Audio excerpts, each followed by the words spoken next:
Why do you think that people are seeing the Democrats as more corrupt?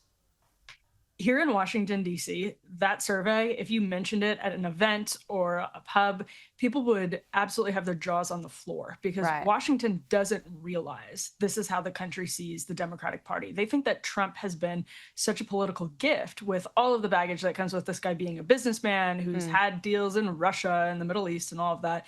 They don't realize that Trump has actually pretty successfully called voters' attention to what Democrats have been doing with less media coverage for years and years in the shadow of the press kind of muckraking on Democrats. And so I think it's actually very interesting, especially now after the myriad news cycles on Elon Musk and Doge, that this poll is still finding that this is a bigger problem for Democrats who really thought that they had a slam dunk with Musk and Doge in terms of overcoming Republicans on metrics exactly like these. So they have a lot of soul searching to do. And honestly, here in Washington, my view is that they are not doing it and they don't even understand what to do at this point. Yeah.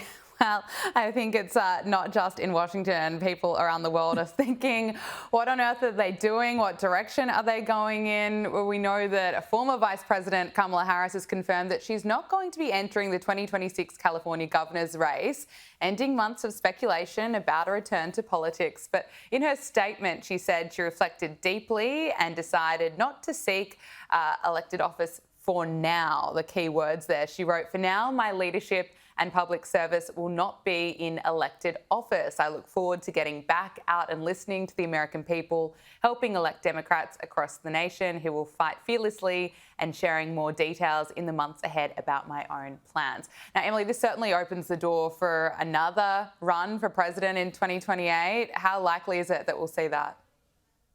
Yeah, I mean, I think right now this indicates how serious she is about that.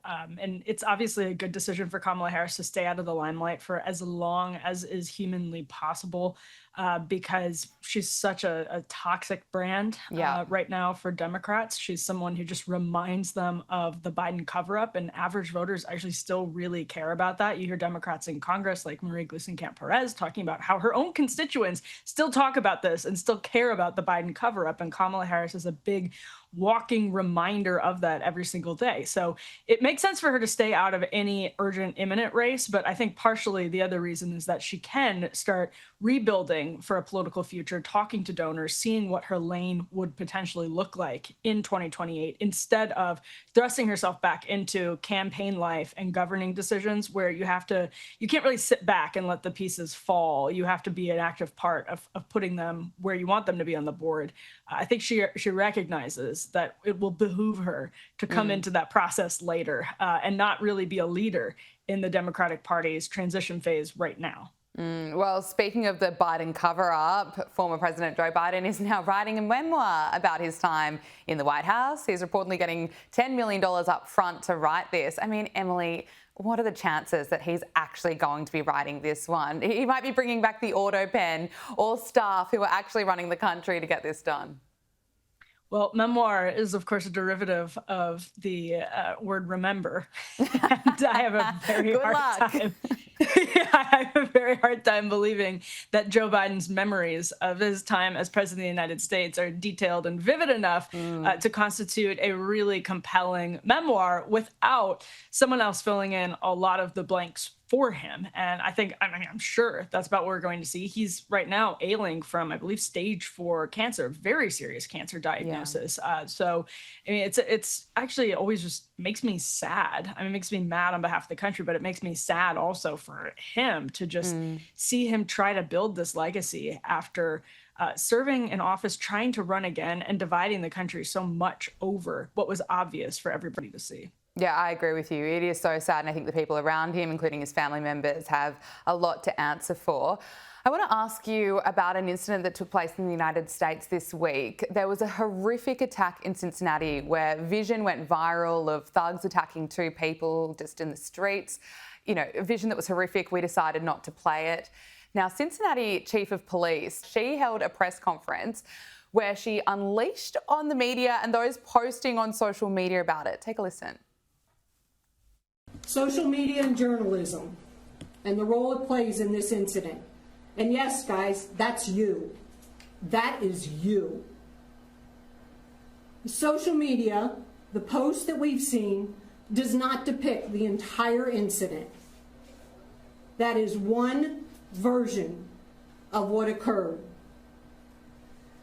At times, social media and mainstream media and their commentaries are a misrepresentation of the circumstances surrounding any given event. What that does, that causes us some difficulties in thoroughly investigating the activity. Emily, I just find this bizarre that the blame is for this attack in a way is getting put on the people who filmed it and shared it on social media. It's also wild that she's blaming the media there, because I noticed that there was really a lack of coverage when it came to this event. It took the mainstream media quite a long time to actually cover this. Right. And she seemed to be lashing out particularly at social media sleuths, because the video first caught the attention of the country when it went viral on X and on social media accounts. And what she's not saying there is exactly what those online sleuths have gotten wrong, or what the media, which you're right, is barely covering this story, what they got wrong. And so the self-righteousness and the pompousness that you can hear in her voice, I mean, it's understandable that somebody in law enforcement gets frustrated by reactions on social media that make a case that much harder, but it's part of her job. And to not even have a actual serious piece of criticism against those social media sleuths was incredibly counterproductive. And frankly, it was infuriating to the perspective of somebody who wanted answers. Yeah, absolutely. Completely agree with you. Finally, Katy Perry has been spotted back from space out on a dinner date with Canada's former Prime Minister Justin Trudeau. TMZ has released photos of the American singer grabbing dinner with him in Montreal. Look, neither of them are very popular. What's the reaction to this been? I think she's still in space. She's still up there enjoying it on her dream date with Justin Trudeau. Well, yeah, I mean, listen, they both are sort of recently separated, divorced. It's incredibly strange, but not surprising, because I think they're both people who enjoy the limelight, that they would be finding solace in other celebrities. So I'm excited to see where this goes. I bet it's going somewhere. They stopped at the park apparently before this date, so it seems like it might have some legs. And Justin Trudeau, I mean, he's got more time on his hands now, so he certainly could give her some attention. Emily Jashinsky, host of After Party with Emily Jashinsky, thank you so much for joining us on Power Hour. Great to speak to you again. Thank you. Appreciate it.